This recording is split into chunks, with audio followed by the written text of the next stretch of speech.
그동안 우리가 12제자를 통해서 베드로, 또 안드레, 야고보, 요한, 빌립, 도마, 마태, 자, 이렇게 7명의 제자들에 대해서 함께 은혜를 나눴습니다. 오늘은 나머지 5명의 제자를 우리가 함께 같이 살펴보려고 합니다. 베드로와 알페오의 아들 야고보와 다데오, 시몬, 가룟 유다입니다.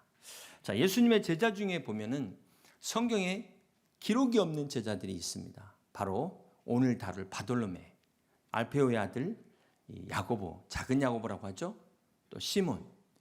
이 중에 바돌로메는 신학자들에 의하면 그가 나다니엘이었을 것이다라고 주장하는 그러한 이야기도 있습니다. 자, 어찌됐건 성경에 이름밖에 등장하지 않는다는 것입니다. 그들이 무슨 말을 했는지, 어떤 행적을 남겼는지 일체의 기록이 없습니다.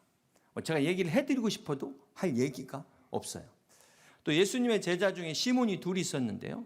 첫 번째가 바로 베드로고 두 번째가 오늘 본문의 가나안인 시몬이라는 사람입니다. 우리가 함께 보고 이 누가복음 6장 15절에 보면은 셀롯이라는 시몬 이렇게 소개하고 있습니다. 이 셀롯이 젤루테스라는 그 유대인들의 한 종파인데요.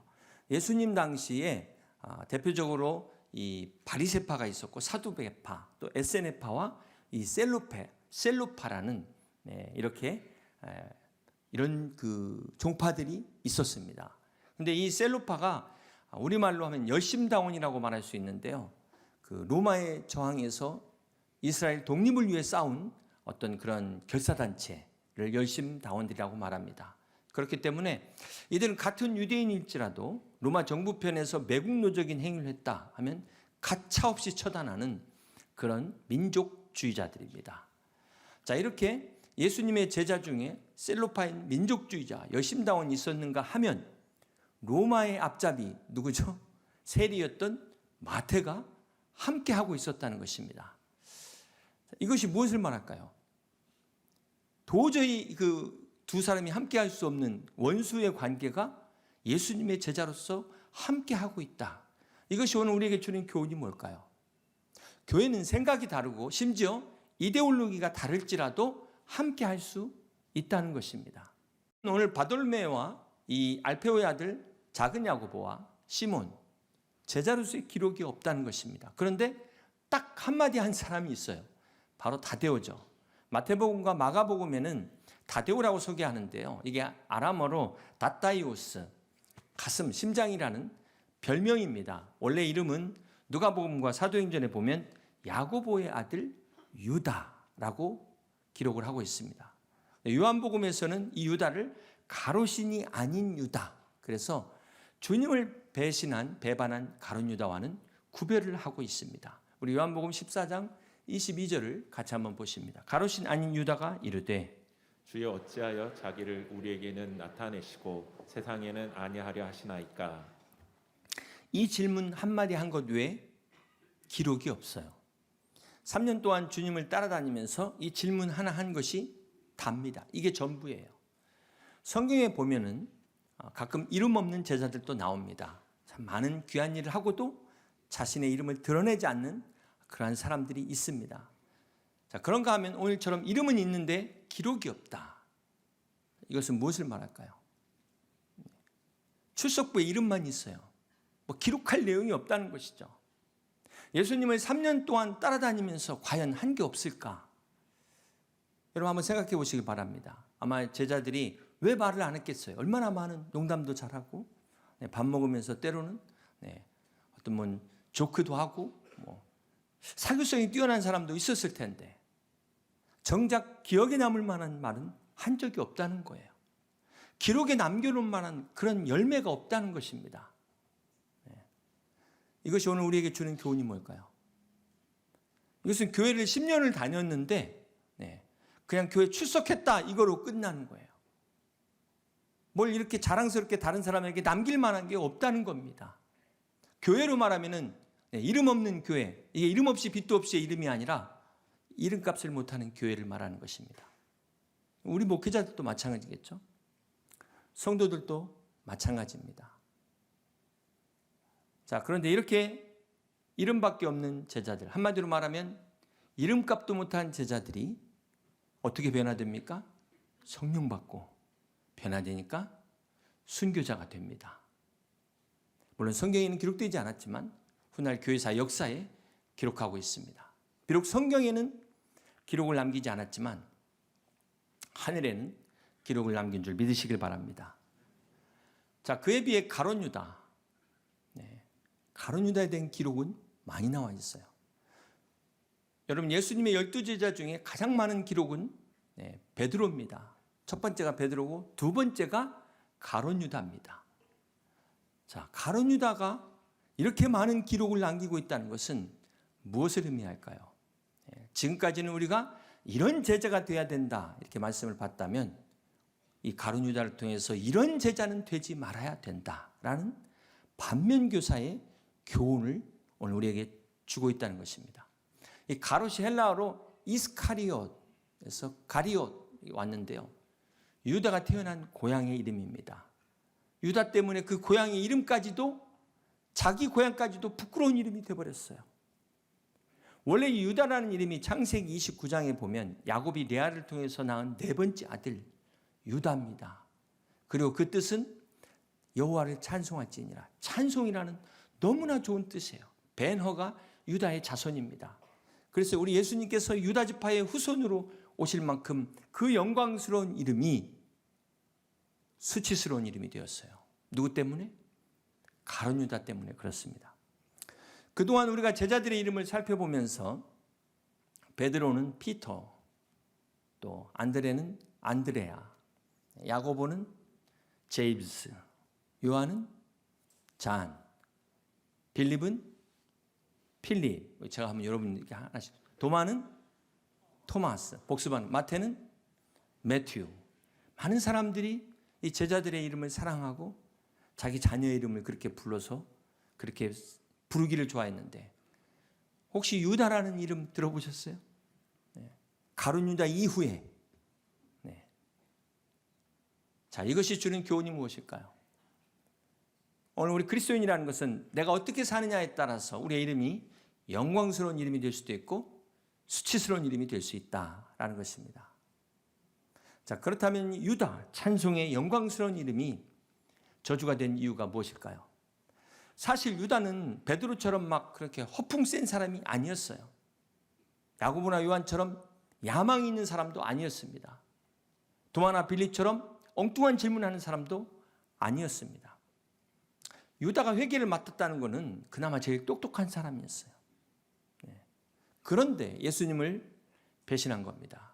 또 그것 때문에 그 사람, 이 유다가 극단적 선택을 한 걸 보면 그래도 양심은 있는 사람이다. 여러분, 사실 다른 제자들도 주님을 다 배신했습니다. 주님 부인하고 다 도망갔습니다. 그런데 면책된 제자들과 다르게 가룟 유다는 배신자라고 낙인이 탁 찍혀버린 거예요. 그 이유가 뭘까요?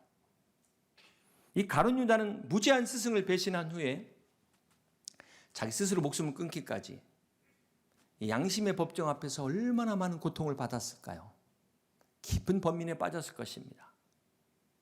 그래서 그가 자살을 선택하게 되지만 일말의 양심이 있는 것 같아 보이지만 그렇다고 해서 결코 그의 죽음을 미화해서도 안 되고 자살을 정당화해서도 안 되는 것입니다.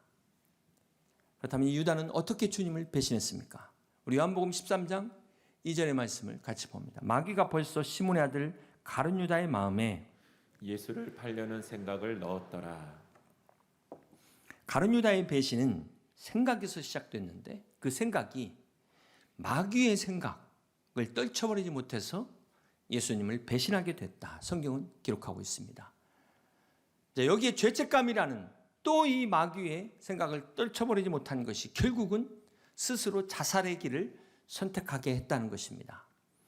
사랑하는 성도 여러분, 이 마귀가 가룟 유다에게 예수님을 팔려는 생각을 집어넣었을 때 어떤 생각으로 유혹했을까요? 아마 가룟 유다에게 귀에다 속삭였을 거예요. 네가 지금까지 예수님을 따라다니면서 얻은 게 뭐냐? 너 그렇게 실컷 수고하고 그렇게 봉사했는데 예수님은 베드로만 사랑하시고 요한 야고보만 이뻐하시고 너는 알아주지도 않잖아. 네가 뭔 제자야. 다 때려쳐. 3년 동안 따라다니 시간 아깝지 않냐? 이런 온갖 부정적인 생각들로 가룟 유다를 유혹했다는 거예요. 지금이라도 정신 차리고 네 실속 차려라. 예수님 무시해버려. 그냥 팔아버려. 이 생각을 가룟 유다에게 집어넣었다는 거예요. 결국 유다가 이 마귀의 생각대로 예수님을 은30에 배신자가 된 것입니다.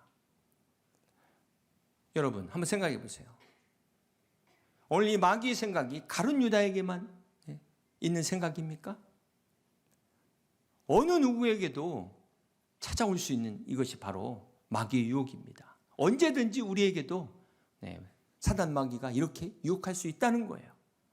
혹시 여러분 중에 막 괜히 짜증나고 막 이유 없이 남이 미워지고 막 섭섭한 생각만 들고 분노가 생기지 않습니까? 일단 멈추시고 심호흡을 깊게 하신 다음에 이 생각이 누가 준 것인지 한번 생각해 보세요. 이게 어디서부터 온 것인지 한번 잘 생각해 보시길 바랍니다. 로마서 8장 6절은 육신의 생각은 사망이요 영의 생각은 생명과 평안이니라라고 말씀하고 있습니다. 오늘 가룟 유다의 마음에 이렇게 사단의 생각이 찾아온 것처럼 사단 마귀가 우리에게 끊임없이 부정적인 생각으로 유혹하는 거예요. 미움과 원망과 시기와 질투를 통해서 갈등하게 만들고 두려운 마음을 갖게 한다는 것입니다. 그렇기 때문에 여러분 아무리 힘들어도 이 마귀가 주는 생각을 물리쳐야 돼요. 하늘을 나는 새는 못 막아도 그 새가 내 머리에 둥지트는 것은 내가 막아야 되는 것입니다. 골로새서 3장 2절에 보면 위의 것을 생각하고 땅의 것을 생각하지 말라 그랬어요. 이 땅의 것이 무엇입니까? 우리가 이 마귀의 생각에 사로잡히면 마귀가 충만한 사람이 되는 거예요. 반대로 우리가 하나님의 생각에 사로잡히면 성령이 충만한 사람이 되는 것입니다. 에레미야 29장 11절에 보면 여호와의 말씀이니라 너희를 향한 나의 생각을 내가 아나니 평안이요 재앙이 아니니라 너에게 미래와 희망을 주는 것이라. 그렇습니다. 살아계신 하나님은 오늘 우리에게 평안을 주시고 우리 미래에 소망을 주시기를 원하시는 하나님이십니다. 오늘 하나님의 이 평안과 이 소망으로 여러분의 심령이 가득 차시기를 성령으로 충만하시기를 주님의 이름으로 축복합니다. 여기서 한 가지 궁금한 것은 그렇다면 우리 주님께서 가룟 유다가 배신할 것을 다 아셨는데 왜 제자로 받아주셨을까? 우리 마태복음 26장 24절을 보면 인자는 자기에 대하여 기록된 대로 가거니와 인자를 파는 그 사람에게는 화가 있으리로다.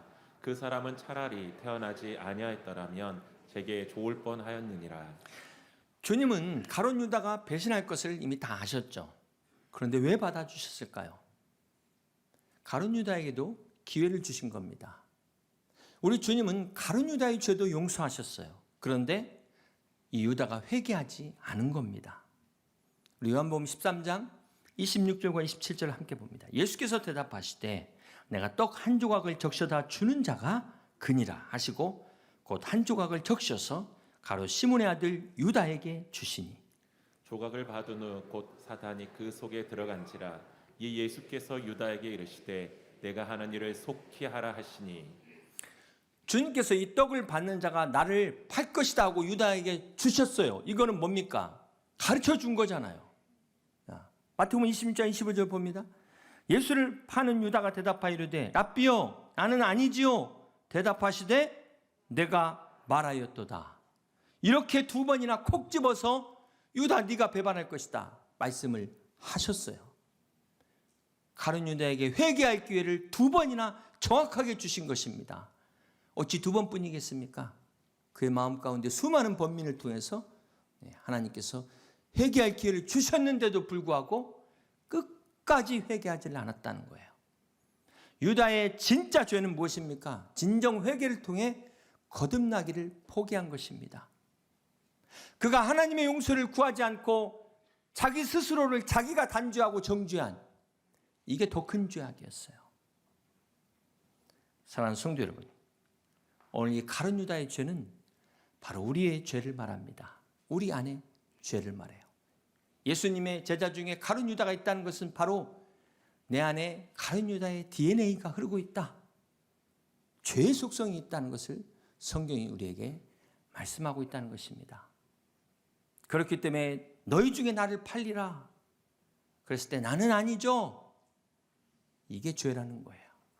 우리도 얼마든지 그럴 수 있는 연약한 인간인 것입니다.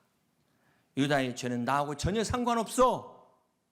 착각해서는 안 된다는 것입니다. 그렇기 때문에 오늘 이 가룟 유다의 결정적인 문제가 무엇입니까? 주님의 이 말씀을 듣고 그냥 흘려버렸어요. 자기의 말씀으로 받지를 않았다는 것입니다. 가룟 유다는 3년 동안 주님을 따라다니면서 곁에서 주님의 음성으로 직접 말씀을 들었어요. 주님의 기적의 현장을 직접 눈으로 목격을 했습니다. 그럼에도 불구하고 그 말씀을 자기 삶하고 전혀 연관시키지 않았다는 거예요. 듣고 끝. 네. 주님의 말씀을 나에게 주신 말씀으로 받지 않았다는 것. 이것이 가룟 유다의 비극이었습니다. 사랑하는 성도 여러분, 오늘 우리의 비극이 어떻게 시작되죠? 하나님의 말씀을 들으면서 듣고 끝나버리면 어떻게 됩니까? 마귀의 생각대로 우리가 조종당하게 된다. 이것이 가룟 유다가 우리에게 주는 교훈이에요. 간절히 바라기는 여러분만큼은 듣고 끝나지 마시고 하나님의 말씀을 듣는 자에게 주신 책임이 있어요. 축복이 있습니다. 주신 말씀대로 행하는 여러분 되시길 주님의 이름으로 축복합니다. 계속해서 유다가 주는 교훈이 마태복음 26장 48절 49절 함께 봅니다. 예수를 파는 자가 그들에게 군호를 짜 이르되 내가 입맞추는 자가 그이니 그를 잡으라 한지라. 곧 예수께서 나와 랍비여 안녕하십니까 입을 맞추니. 가룟 유다가 예수님을 배신할 때 어떻게 배신했냐면 입맞춤으로 배신했다는 것입니다. 어떻게 이렇게 뻔뻔할 수 있을까요? 자, 이 가룟 유다의 입맞춤이라는 것이 배신자의 가면입니다. 배신자의 이중성. 속에 칼을 품고 있는데 웃는 얼굴로 오는 거예요. 웃는 얼굴로 칼을 품고. 자, 위선적인 사람일수록 더 경건한 척을 한다는 겁니다. 그래서 우리는 겉으로 구분하기가 참 어려워요. 가라지하고 알고 가고 비슷해가지고 구분하기가 어려운 것과 마찬가지입니다. 교회 안에 가룟 유다 같은 가라지가 존재한다는 것입니다. 자, 그럼에도 불구하고 주님은 가라지를 뽑지 말라. 왜요? 알곡이 다칠까 염려하노라. 또 한편으로는 가라지에게도 회개의 기회를 주시기 위해서 주님이 기다리신다는 것입니다. 그래서 뽑지 말라는 거예요. 그런데 끝까지 회개하지 않으면 어떻게 될까요? 여러분, 뱀에게 아무리 좋은 사료 갖다 줘봐야 양이 되지 않아요. 그거는 그냥 더 살찐 뱀만 될 뿐입니다. 무슨 말입니까? 우리가 아무리 설교 말씀 많이 듣는다고 해서 우리가 정말 믿음 좋은 성도가 되는 게 아니라는 것입니다. 거듭나야 되는 거예요. 예수님의 십자가 앞에서 회개한 자들, 거듭난 자들만이 본질적으로 성도가 되는 것입니다. 아무리 여러분 교회 열심히 나와도 구원받지 못합니다. 아무리 여러분 교회 봉사 열심히 하셔도 구원받지 못합니다. 우리는 예수님의 십자가의 은혜로 거듭나야만이 구원받을 수 있는 것입니다. 사랑하는 성도 여러분, 예수님의 제자 중에도 가룟 유다가 있었다는 것은 오늘 교회 안에도 이런 사람이 있을 수 있다는 것을 우리에게 가르쳐주고 있습니다. 그것도 열심히 신앙생활하는 사람들 중에 이 구원에서 낙오되는 사람이 생길 수 있다는 거예요. 그래도 놀라지 말라는 것입니다. 우리가 천국에 가면 놀란다는 거예요. 내가 막상 천국에 와 있는 거예요. 그렇게 믿음을 가져갖고 와놓고는 내가 구원받았네? 이렇게 놀란다는 거예요. 그런 일 없기를 바라시고, 두 번째는 정말 있어야 된다고 생각하는 사람이 안 보여서 놀란대요. 정말 그런 일이 없기를 바랍니다. 그러므로 오늘 그렇게 되지 않기 위해서는 어떻게 해야 돼요? 오늘 말씀이 나에게 주시는 말씀으로 받으셔야 돼요. 이 시간 하나님의 말씀 앞에 내가 어떤 사람인가를 돌아봐야 되는 것입니다. 사랑하는 성도 여러분, 우리가 그동안 예수님의 12제자의 모습들을 살펴보면서 오늘 마지막 이제 12명의 제자들을 다 살펴봤는데요. 이것은 오늘 교회 안에 이렇게 다양한 성도들이 있다는 거예요. 그렇다면 나는 어떤 성도일까? 오늘 말씀을 통해서, 말씀의 거울을 통해서 자신의 모습을 볼 수 있기를 바랍니다. 미국의 스탠포드 대학의 심리학자 리 로스 교수와 프리스턴 대학의 에밀리 프로닝 교수가 재밌는 실험을 한 적이 있습니다. 편견에 대한 실험인데요. 사람들이 편견에 대해서 어떻게 생각하는가 실험을 했다고 합니다. 그런데 그 결론은 그 결과가 대부분의 사람들이 이렇게 생각을 했대요. 다른 사람들은 다 편견에 잡혔을지라도 나는 아니다는 거예요. 나는 아니다. 편견에 사로잡힌 건 너야. 나는 아니야. 네. 여러분도 지금 아닌 것처럼 하는 건데 대부분의 사람들이 이 실험에 의하면 그렇게 생각한다는 거예요. 그런데 여기에 신앙을 가지면 어떻게 되죠? 네. 여기에 신앙을 가지면 죽을 때까지 싸우는 거예요. 네. 절대 화해를 안 하는 거예요. 역사적으로 보면 종교 전쟁이 100년 전쟁입니다. 죽어야 끝나는 전쟁. 네. 크리스찬들이 한을 품으면 온유월에 서리빨 내려가지고. 네. 그래서 주님께서 이런 사람들에게 네 눈에 들보를 봐라.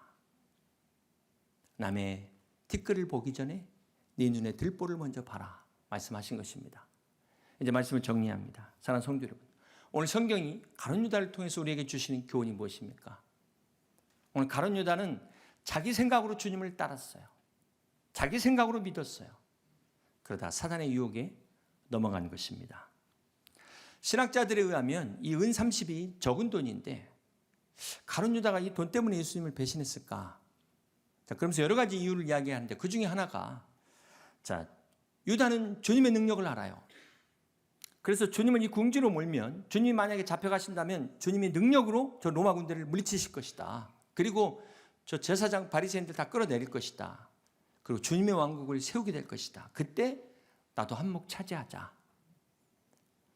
이렇게 생각을 했는데 막상 자기 생각과 다르게 주님이 십자가형을 받으시는 거예요. 양심의 가책을 받은 겁니다. 그래서 은 30 도로 가져와서 후회하고 결국은 자살을 선택한 것입니다. 이렇게 자기 생각으로 믿었던 유다. 오늘 이 유다가 우리 안에도 존재한다는 거예요. 그렇기 때문에 오늘 우리가 말씀 가운데 서야 되는 분명한 이유가 있습니다. 그렇지 않으면 내 뜻대로 신앙생활을 할 수가 있어요. 그러면 마귀의 유혹을 받게 되고 이길 수가 없게 되는 것입니다. 이사야 55장 8절은 이는 내 생각이 너희 생각과 다르며 내 길은 너희 길과 다름이니라. 여호와의 말씀이니라. 사랑하는 성도 여러분, 오늘 참으로 연약하고 부족하고 얄팍한 내 생각으로 하나님을 판단하는 이 어리석음을 중단하시기 바랍니다. 이제 하나 예화를 말씀드리고 말씀을 정리하겠습니다. 어떤 낚시꾼이 고기를 잡는데 자를 가지고 딱 25cm를 재서 큰 거는 버리고 작은 것만 담는 거예요. 옆에서 지켜보는 사람이 이거 이해가 안 돼. 왜 저렇게 하지? 그래서 물어보니까 자기 집 프라이팬이 25cm네.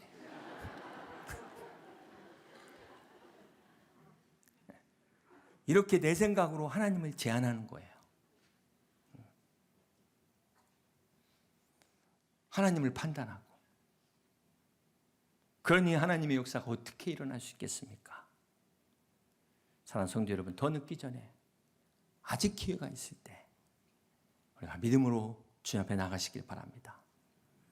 회개하고 주님 앞에 돌아오시길 바랍니다. 우리 여의도 침례교회 모든 성도들은 12제자의 장점만 다 취하셔서 마지막에 하나님 앞에 다 칭찬받는 여러분 다 되시기를 주님의 이름으로 간절히 축원합니다.